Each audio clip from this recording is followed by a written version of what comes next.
슈바이처가 56세가 되었을 때 자신의 인생을 되돌아보는 차원에서 저술한 자서전에 다음과 같은 내용이 있습니다. 오늘날 세계는 여러 가지 공궁에 빠져 있습니다. 그 이유는 우리가 아직도 진정한 문화에 도달하지 못한 채로 문화란 지식과 능력이 이룩하는 업적에 있다는 생각에 사로잡혀 있다는 데 있습니다. 이러한 것은 외면적인 진보에 불과합니다. 우리가 지금보다 더 선량하고 가치 있고 인자한 인간이 되기를 바랄 수 있는 정신적인 진보가 동시에 일어나야 합니다. 이때야 비로소 외면적인 진보도 의미를 가지게 됩니다. 슈바이처는 루터교회 목사 가정에서 태어났습니다. 대학에서 신학과 철학을 전공했습니다. 계몽주의를 상징하는 볼테르가 사망한 해부터 스웨덴의 화학자 알프레드 노벨의 유산을 기금으로 인류 문명 발달에 공헌한 개인이나 단체에게 상금을 주는 노벨상이 제정된 1901년 사이에 출간된 600여 권의 예수 생애에 관한 책을 종합 분석하고 1906년 예수의 생애 연구사를 발표했습니다. 예수의 생애 연구사에 보면 예수가 정확히 무엇을 가르쳤는지 증명하기가 어렵다. 성경에서 발견되는 수많은 모순을 해소하려면 온갖 추측과 상상을 동원한 기발한 해석이 필요하다. 이렇게 말한 다음 신원을 알 수 없는 신약 성경의 사복음서 저자들이 자신들이 갖고 있던 생각과 시대의 배경을 예수에게 투사했다면서 이상적인 이미지일 뿐 예수에게는 참된 가르침이 없다고 말했습니다.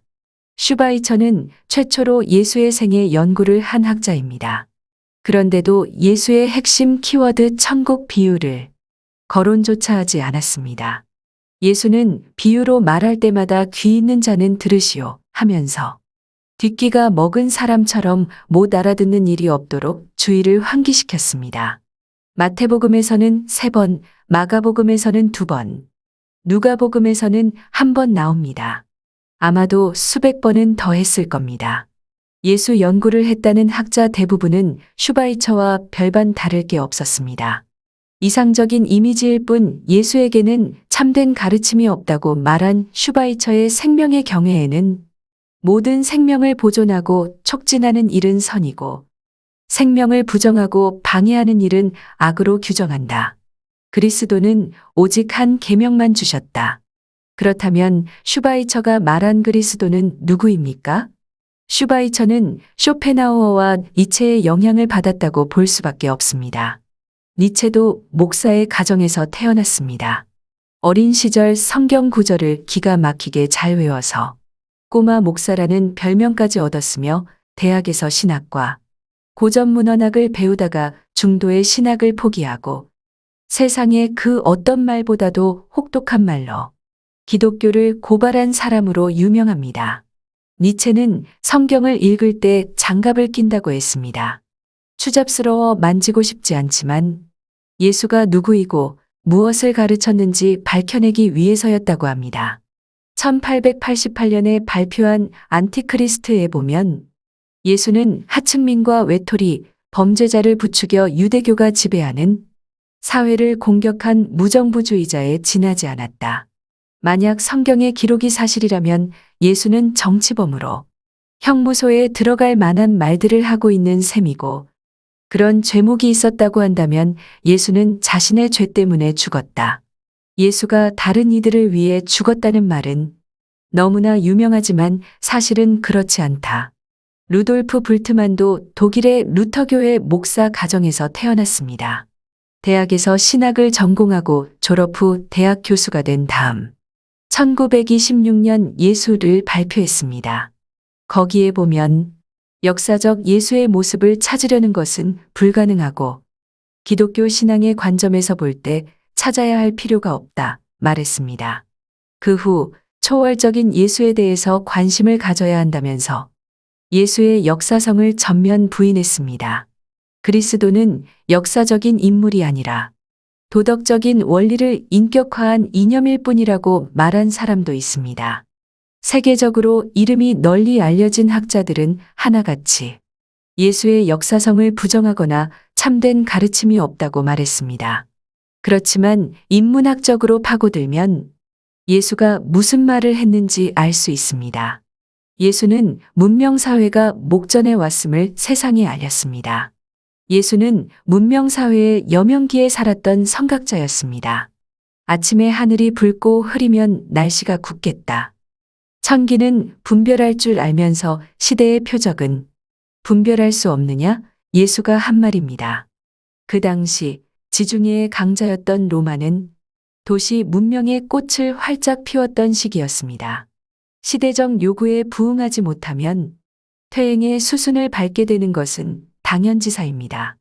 로마인들은 공존을 위한 선도적 역할을 해야 할 위치에 있었습니다. 도약의 발판을 마련하지 못하면 추락할 수밖에 없는 정점에 올라 있었습니다. 그러나 구태의연한 원로원 의원을 비롯하여 키케로가 작당을 해서 카이사르 암살에만 혈안이 되어 있었습니다.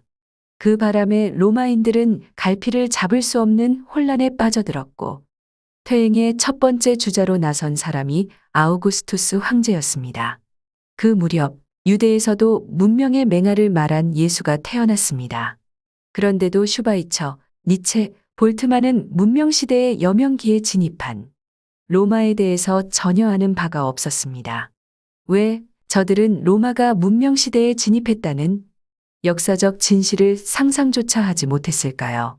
여기에 대해서 명쾌하게 설명한 사람이 프랜시스 베이컨입니다. 1620년 베이컨이 발표한 신기관에 보면 인간이 지식을 추구할 때 범하는 4가지 오류가 있다. 인류의 공통적인 지적 결함으로 생기는 오류에 빠지면 종족의 우상을 섬기게 된다. 개인의 개별적인 지적 특성으로 생기는 오류에 빠지면 동굴의 우상을 섬기게 된다. 언어 사용에서 생기는 오류에 빠지면 시장의 우상을 섬기게 된다. 스콜라 철학과 같은 잘못된 철학에 빠지면 극장의 우상을 섬기게 된다. 인간의 정신을 사로잡고 있는 편견을 버려야 합니다. 종족의 우상, 동굴의 우상, 시장의 우상, 극장의 우상을 그대로 내버려두면 사람을 잘못된 오류로 이끄는 마음에서 벗어나지 못합니다. 종족의 우상은 인간 고유의 감정과 의지 때문에, 동굴의 우상은 개인의 특수성과 주관 성향 때문에, 시장의 우상은 언어에 현혹되기 때문에, 극장의 우상은 그릇된 전통에 대한 믿음 때문에 발생합니다. 인간의 두뇌는 모호함과 불확실성을 싫어합니다. 하지만 주입식 학습에는 속수무책입니다.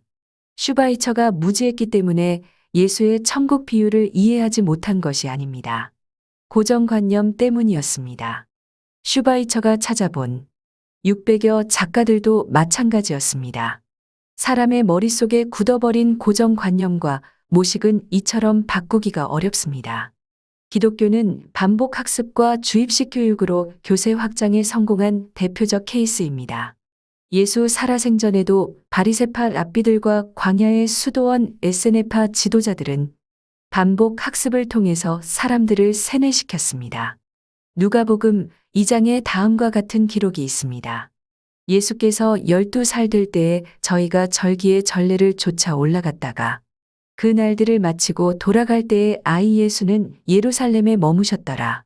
그 부모는 이를 알지 못하고 동행 중에 있는 줄로 생각하고 하룻길을 간 후 친족과 아는 자 중에서 찻때 만나지 못하매 찾으면서 예루살렘에 돌아갔더니 사흘 후에 성전에서 만난즉 그가 선생들 중에 앉아 저희에게 듣기도 하시며 묻기도 하시니 듣는 자가 다 그 지혜와 대답을 기이히 여기더라. 앞뒤 문맥을 더듬어 봤을 때 사두개파 사제들은 절기 때마다 아이들에게 무언가를 가르쳤다는 사실을 알 수 있습니다. 그 자리에서 어린 예수의 지혜가 뛰어났음도 알 수 있습니다. 사두개인들은 젖과 꿀이 흐르는 가나안을 찾아 나선 아브라함 후예답게 지상낙원에 대한 소망을 이어가는 정통파 유대인들이었습니다. 대다수 유대인들은 아무리 고단한 삶을 살더라도 생명을 포기하지 않습니다. 자살을 죄악으로 여기면서 영혼 따위로 위로받을 생각을 하지 않습니다. 죽어서 간다는 사후 세계도 인정하지 않습니다. 오직 현세가 중요하다면서 생명에 대한 특별한 믿음을 가진 사람들입니다. 사두개파 사제들은 반복 학습을 통해서 주입식으로 사람들을 세뇌시키지 않았습니다. 무엇이 진실인지 분별할 수 있도록 가르친 다음 스스로 깨닫게 했습니다.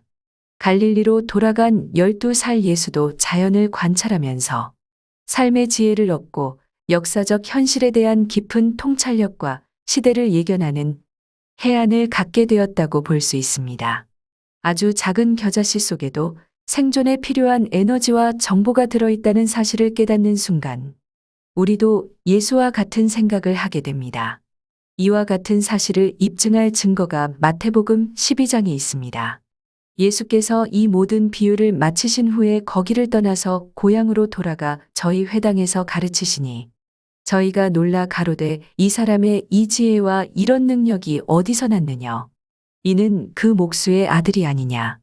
그 모친은 마리아, 그 형제들은 야고보, 요셉, 시몬, 유다라 하지 않느냐? 그 누이들은 다 우리와 함께 있지 아니하냐? 그런즉 이 사람의 이 모든 것이 어디서 났느냐? 이처럼 예수는 자연을 관찰하고는 삶의 지혜를 가르치는 진정한 스승이 되었습니다.